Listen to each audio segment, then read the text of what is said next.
My loving people, I come among you not for my recreation and disport, but being resolved in the midst of the heat of the battle to live and die amongst you all, to lay down for God and my kingdom and for my people my honor and blood, even in the dust.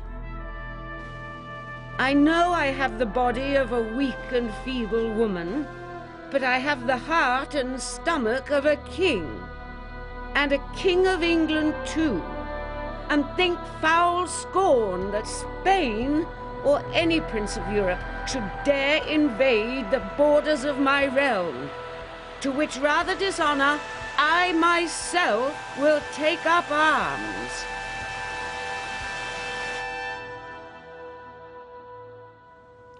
Oh, I know it's all spin and hype, but it was hype for England, and it did make a difference, just like Churchill's rhetoric made a difference in 1940.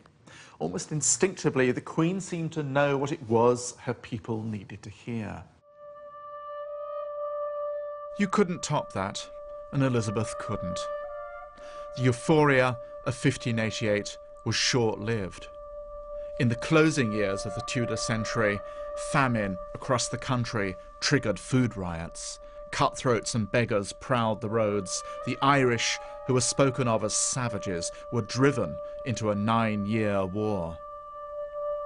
And for the Queen herself, the distance between the mythology of Elizabeth's ageless body and the shriveled reality became more glaring.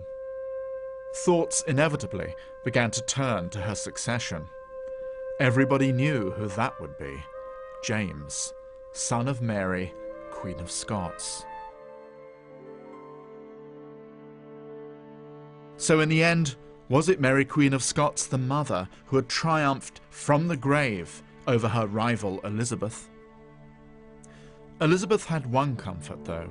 James had been brought up a Protestant, forced to disown his own mother after her disgrace. But still, he was Mary's child, the fruit of her womb, not Elizabeth's. And when Elizabeth died in 1603, nearly a half a century after that day under the oak, as gently as an apple falling from a tree, someone said, and when her underthings were taken from her body, it was seen that they still fitted the contours of the Virgin, wasp-waisted, slim-hipped, long-limbed. It was a body which, according to some, had not fulfilled the purpose for which God had fashioned it. It was supposed to have joined itself to a husband, to have grown his seed, to have given him and the country posterity. She had done none of this. But no one in their right mind thought that she had failed her people. She had been different, that's all.